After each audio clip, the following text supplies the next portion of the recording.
इस साल से बढ़िया होली कभी नहीं मनाई गई। इससे पहले मुलायम सिंह के टाइम में 11 बजे होली को की छुपाई निकलवा के बंद कर दिया गया था। इस साल टाइम से होली होगी और जुलूस भी बहुत बढ़िया तरीके से निकलेंगे। बढ़िया चल रही है होली की तैयारी इस टाइम। बहुत बढ़िया माहौल है, कतई अच्छा होली का माहौल है। धूम धड़ाके से होली मनाएं। हिंदू मुस्लिम का कोई भी हो, उसमें भाईचारा रहना चाहिए। भाईचारे से खुशी है हमें। 2 बजे के बाद नमाज पढ़ी जाएगी, तो नमाज आप लोग देर से ही पढ़ने जाएंगे? देर से पढ़ेंगे, देर से पढ़ लेंगे, कोई दिक्कत नहीं। बहुत बढ़िया है सर, बिल्कुल आपस में अपने त्यौहार बढ़िया से हो जाए, इससे अच्छी क्या बात है। आपस में मिल बांट कर अपने वो हो और कोई दंगा कोई फसाद नहीं हो, अपने आपस में वो उनका त्यौहार भी सही हो, हमारा भी अपने रमज़ान चलना है, बढ़िया से हो रहा है, सब मेल मोहब्बत से रहें। देखिए, स्थानीय हर आदमी हर इंसान यही चाहता है कि सब मेल मोहब्बत से रहें, सबका त्योहार अच्छे से रहे। और यही आपने सुना भी, लोगों की राय भी सुनी कि कैसे संभल में इस बार होली मनाई जा रही है। लेकिन अब पूरे उत्तर प्रदेश की भी बात कर लेते हैं। संभल की तो हमने बात कर ली कि कैसे सुरक्षा कड़ी रखी गई। पूरे उत्तर प्रदेश में होली के त्योहार को लेकर किस तरह की व्यवस्थाएं, चलिए जानकारी आपके सामने रखते हैं, आपको बताते हैं।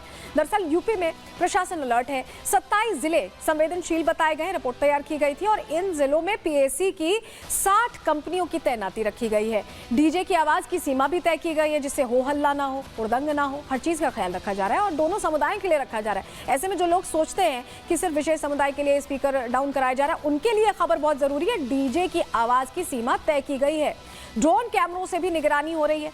मस्जिदों को तिरपाल से ढका गया है। एहतियातन ऐसा किया गया है कि उनके धर्म में कहीं इसको लेकर कोई दिक्कत ना हो, तो इस लिहाज से भी कदम उठाए गए। ये कदम जरूरी थे, ऐसे में उठाए गए हैं। अब आपको दिखाते हैं कि कैसे अलग अलग जगहों पर फ्लैग मार्च किया जा रहा है। सुरक्षा सुनिश्चित करने के लिए, माहौल अच्छा रहे, ये सुनिश्चित करने के लिए दिल्ली की तस्वीर भी देख लीजिए, राजधानी की। संभल में भी फ्लैग मार्च किया गया है, बरेली में भी फ्लैग मार्च किया गया, वहीं प्रयागराज में भी अधिकारी सड़कों पर दिखाई दिए हैं। तो ये सब कुछ इसलिए किया जा रहा है जिससे कि त्योहार अच्छे से मने और किसी भी तरह की कोई दिक्कत लोगों को पेश ना आए। ये जरूरी भी है और प्रशासन इसको लेकर यहाँ सतर्क और मुस्तैद दिखाई दे रहा है। वहीं संभल के डीएम राजेंद्र पैसिया शाही जामा मस्जिद पहुंचकर वहां तैयारियों का जायजा लेते दिखाई दिए। इस दौरान सीओ अनुज चौधरी भी उनके साथ मौजूद रहे। रिपब्लिक भारत से बातचीत के दौरान संभल डीएम ने अब क्या कहा है, वो भी आपको सुनवा रहे हैं। देखिए, होली का जो उत्साह और उमंग है वो हमेशा रहता है, पहले भी था, आज भी है और भविष्य में भी रहेगा। लेकिन जो उमंग है वो सबके सहयोग से जब हो तो चीज़ें बहुत अच्छे से संपन्न होती हैं। तो यहाँ पर जितने भी लोग हैं, चाहे मुस्लिम पक्ष के हैं या हिंदू पक्ष के हैं, दोनों लोगों ने ये प्रॉमिस किया है पूरे प्रशासन के साथ, पुलिस के साथ, आम जनता के साथ कि हम बहुत अच्छे से इस त्यौहार को मनाएंगे और एक सौहार्द की, समन्वय की, सहयोग की और शांति की एक नई इबारत हम लिखेंगे। और मुझे पूर्ण विश्वास है कि पूरी सुरक्षा के साथ अच्छे से ये दोनों त्यौहार संपन्न होंगे। 24 नवंबर के दिन इसी विवादित जो धार्मिक स्थल है, यहीं से देखिए शुरुआत हुई थी दंगे की। अब फिलहाल माहौल कैसा लग रहा है, क्योंकि होली जैसा पर्व इस संवेदनशील इलाके में मनाना और कितनी कठिन चुनौती हालात को संभालना। 24 नवंबर को यदि हम वो 4-5 घंटे छोड़ दें, उसके बाद से यहाँ पे पूर्ण शांति है, किसी प्रकार की कोई समस्या नहीं है। और जो कोई भी इस तरह की समस्या उत्पन्न करने का प्रयास कर रहा होता है, उसी को हम तुरंत पाबंद भी करते हैं, उस पर कार्रवाई भी करते हैं। और हमने पहले ही कहा है कि ज़ीरो टॉलरेंस की पॉलिसी के साथ आपसे निपटा जाएगा। इसलिए अपने अपने त्यौहार शांति के साथ, सुरक्षा के साथ, समन्वय के साथ, सौहार्द के साथ और एक दूसरे के साथ प्रेम पूर्वक मनाएं। पूरे संभल में कितनी फोर्स का डिप्लॉयमेंट इस समय? पर्याप्त फोर्स है, उसके अतिरिक्त आरएएफ भी है और पीएससी की 5.5 कंपनियां भी लगी हुई है। 29 सेक्टर्स बनाए गए हैं, 29 पॉइंट जो चिन्हित किए गए हैं कि क्रूशियल पॉइंट है, वहाँ पे सेक्टर मजिस्ट्रेट भी लगाए गए हैं।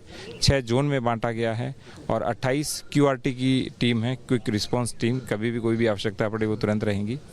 तो सभी जगह सुरक्षा की पर्याप्त व्यवस्थाएं हैं और बहुत अच्छे से, कुशलता से होली का दहन और धुलंडी और रंगोत्सव संपन्न होगा। एक आखिरी सवाल, मुस्लिम समुदाय के जो अध्यक्ष हैं उनसे भी आपकी बातचीत हो रही होगी, बैठक हो रही होगी, उन लोगों का क्या रिएक्शन इस बड़े आयोजन को लेकर जो होली का यहाँ पर किया जा रहा है? वे तो स्वयं अपील कर रहे हैं कि बहुत अच्छे से हम पूरे कार्यक्रम को संपन्न कराएंगे और जनहित को देखते हुए और दोनों के उत्सवों को एक साथ आते हुए देखते हुए हम लगभग 2:30 बजे के आसपास जो जुमे की नमाज है वो करेंगे। तो डीएम साहब को आपने सुन लिया किस तरह की व्यवस्थाएं हैं। वहीं सीओ अनुज चौधरी भी फ्लैग मार्च के लिए निकले थे, क्योंकि उन्होंने 50-50 फॉर्मूला दिया। उन्होंने ये सुनिश्चित करने की कोशिश की कि दोनों समुदाय अपने उत्सव मना सकें। उन्होंने क्या कहा है, बातचीत में सुनवा रहे हैं हम। पेट्रोलिंग की जा रही है, आप देख रहे हो, बस यही है। शांति व्यवस्था के लिए फुट पेट्रोलिंग की जा रही है, सब तरह के निगरानी की जा रही है। पुलिस के अलावा और कौन कौन सी कंपनियों की तैनाती की आपने डिमांड की है यहाँ पर? नहीं, कोई नहीं की, पीएससी है हमारे पास, कोई कंपनी की यूपी पुलिस काफ़ी है। जो आपने बात कही है कि होली इस बार जश्न मनेगा संभल में, जो 46 साल के बाद, तो तैयारी उसकी उस हिसाब से एकदम कर ली गई है। हिंदू मुस्लिम में भाईचारा आपको दिख रहा है अनुज जी? मैं इस विषय में क्या बोल तो दिया। चलिए जरा अब आपको 3 तस्वीरें दिखा देते हैं, कैसे होली से पहले अलग अलग जगहों पर जहां सेंसिटिव थोड़ी वजह बताई जा रही थी, तो वहां संभल में, अलीगढ़ में और शाहजहांपुर में तिरपाल लगाए गए। और ये मुस्लिम पक्ष ने अपने आप लगाए, जो मुस्लिम मस्जिद का प्रबंधन है उन्होंने लगाए मस्जिद प्रबंधन में। तो ऐसे में ये तस्वीरें बता रही हैं कि सौहार्द से मने, इसको लेकर दोनों ही समुदाय अपनी कोशिशें करते यहाँ दिखाई दे रहे हैं। और ये बहुत अच्छा संदेश है जो ये 3 तस्वीरें दे रही हैं।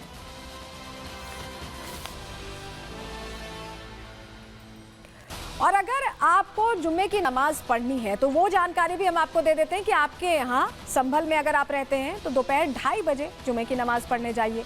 इसके अलावा वाराणसी में अगर आप रहते हैं तो दोपहर 2 बजे जुम्मे की नमाज होगी। कानपुर में दोपहर 2:30 बजे जुम्मे की नमाज का समय तय किया गया है। अलीगढ़ में दोपहर 2 बजे जुम्मे की नमाज होगी। झांसी में भी दोपहर 2:30 बजे के करीब जुम्मे की नमाज का समय है। आगरा में दोपहर 2:30 बजे जुम्मे की नमाज का समय तय किया गया है। ये 50-50 फॉर्मूला है जिस पर काम कर रहे हैं, जिससे कि जुम्मे की नमाज भी अच्छे से हो पाए और होली का त्योहार भी अच्छे से मनाया जा सके। तो आपको ये समय हमने बता दिया। और चलिए जरा अब आपको तस्वीर दिखाते हैं। एएमयू से भी बहुत खास तस्वीरें सामने आई हैं जो बता रही हैं कि कैसे इतना लंबा अंतराल होने के बाद अब ये होली मनाई जा पा रही है अलीगढ़ मुस्लिम यूनिवर्सिटी में। और बाकायदा इसके लिए छात्रों ने 12 दिनों तक बहुत कोशिश की, तब जाकर ये तस्वीर साकार हो पाई है। ये हिंदू छात्रों ने कैसे होली खेली है तस्वीरें। एनआरएससी क्लब में ये होली का प्रोग्राम आयोजित किया गया और इसको लेकर उत्साह छात्रों में था, क्योंकि इसके लिए बहुत कोशिशें उन्हें करनी पड़ी। एएमयू में इतिहास रहा है कि हिंदू का जो त्योहार रहता है, हिंदुओं के त्योहारों पर कहीं ना कहीं अलग अलग तरीके से रोक लगाई जाती है, मनाने की इजाजत नहीं दी जाती है। लेकिन इस बार एएमयू में भी होली के रंग बिखरे दिखाई दे रहे हैं। पहली बार यह ऐतिहासिक होली की तस्वीरें सामने आई और 100 साल लग गए एएमयू में यह तस्वीर आने के लिए। तो देखिए अलीगढ़ मुस्लिम यूनिवर्सिटी में पहली बार ऐतिहासिक होली का जश्न देखा गया है। होली को लेकर 12 दिनों तक यहाँ पर संघर्ष चलता रहा। छात्रों को होली खेलने की अनुमति 12 दिन बाद मिल पाई। एनआरएससी क्लब में होली का जश्न मना, हमने आपको तस्वीर भी दिखाई। हिंदू छात्रों ने कैंपस में जमकर होली खेली है और ये तस्वीर बता रही है कि अब बदलाव कैसे उत्तर प्रदेश में अलग अलग जगहों पर हो रहा है।